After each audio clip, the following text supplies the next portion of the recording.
I'm okay with that. Well, no, I'm saying it just said that use your flashers under 40. Oh, I see. It's good advice. Right, just making sure.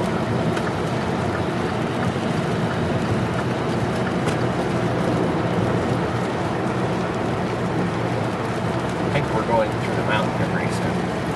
Yeah, I saw a sign that said tunnel, and that prompted me to obtain my camera. Yeah, to whip it out. I'm recording video right now, so you know. So I should probably not say things like whip it out. Okay. Oh. That's okay. Tunnel. I shot the tunnel coming through on the way in too.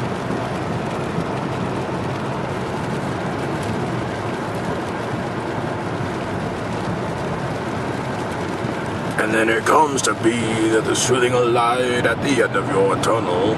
It's just a freight train coming your way. I'm sorry, I'm probably way off, but some Metallica song.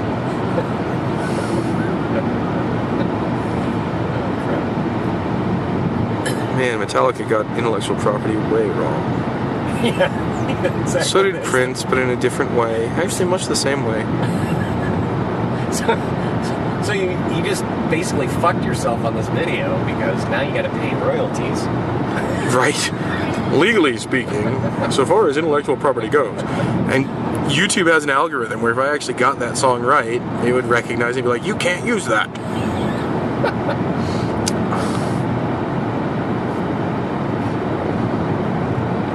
So Lord Summerisle and all of the people of this island, they conspire to lure an investigator from the mainland, a Christian representing the king, to the island investigating a missing persons case that everyone acts suspiciously about,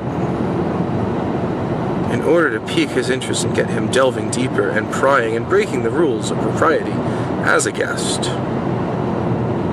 so no one feels bad about cutting this poor little rabbit's head. And of course, the very practical concern of how they're going to eat next year, coupled with the belief that human sacrifice will restore their crops that have failed. It's this perfect storm that ends up at the very end of the film with this character that thought he was chasing a murderer was in fact, well, he was also trying to find this missing girl, and she was the bait that he was chasing as he was led into this trap, where finally, and he had to come willingly. That was an important thing. He had to be a king, or a representative of a king, had to be a fool, in order to infiltrate the pagan ritual party to figure out where this young girl had been taken to. He dressed up as a jester. Well, he actually knocked out the landlord and stole the landlord's costume, which was a jester costume, which allowed perfect obscurity, which allowed him to, by chasing the young girl, lead him to the Wicker Man, where he was dragged up, broken-legged, into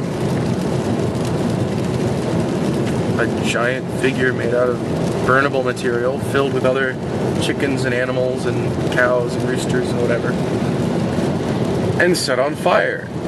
And at that moment, it finally dawns on him. He finally figures out what's going on, and he tries to reason with Lord Summerisle. Your crops failed because your strains failed. Lord Summerisle the First, who had come up with all these fruits and vegetables that can grow on this island year-round, he didn't play with the phenotypes right. There was something that went wrong. And now you have no food. And these pagan rituals won't actually fix any of it because you're not addressing the science of it. And that doesn't work. I mean, he's slowly burning, not slowly, but he's burning to death and screaming here. He tries calling them murderers. He tries accusing them to wake them from this. And they're literally standing in a circle, the entire townsfolk, standing in a circle around this wicker man, watching him burn, and they're singing. And listen to the song they sing. Listen to its lyrics. It was clearly written by the First Lord Summerisle as a sick joke. Sort of like a L. Ron Hubbard kind of thing.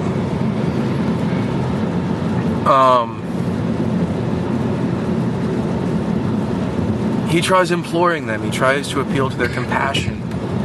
I'm a human being. Don't do this to me. And they just stand there singing and dancing and ignoring him. And then he just starts screaming in agony. And they stand there singing and dancing. All the facts of the case laid out in front of everyone at that point.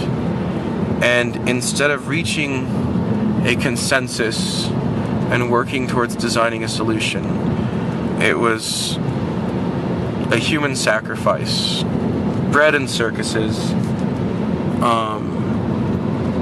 and all folly. And of course, the man burning to death isn't himself an atheist. He's a Christian. And he's more put off by the pagan stuff than by the superstition itself. He's more put off by the orgy he sees in the park at night. Or the strange way in which a dead girl's body got swapped for a dead hare. And obviously that's not magic. So where is the girl?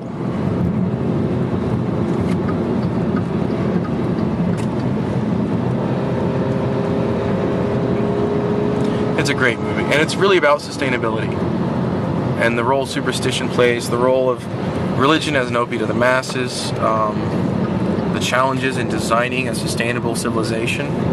Like, I'm involved in a project right now, the Bramham Island project. I've got about 4 or 5 cats now that we've been scouting digitally, this location up there past Vancouver. Beautiful island, basically uninhabited. It had a whaling station there once, and it used to have a post office, but it doesn't anymore.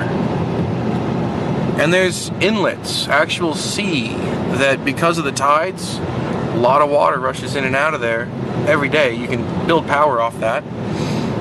There's also freshwater lakes. The elevation goes to about 1,000 feet on that little island from sea level. And we're basically thinking, okay, hypothetically, if we got there and wanted to homestead the entire goddamn island, what seeds would we bring? What species of plants and animals? What tools would we devise? Where would we cut a race to build a mill? Where would we farm the corn, squash, and beans? Where would we farm the cannabis? The cannabis has to be spread on the land that's not arable, because it'll grow anywhere.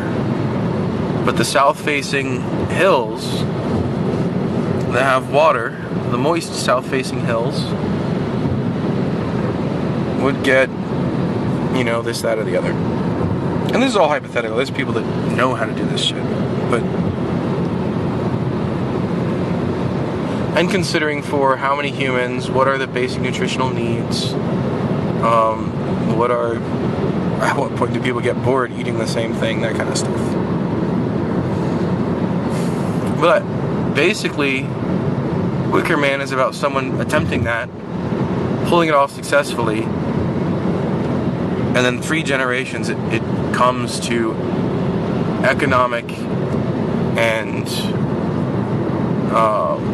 natural disaster.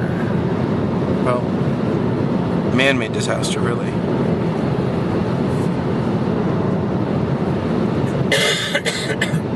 And the superstition that maybe kept them going through the 2nd generation is the same superstition that runs them over the cliff on the 3rd.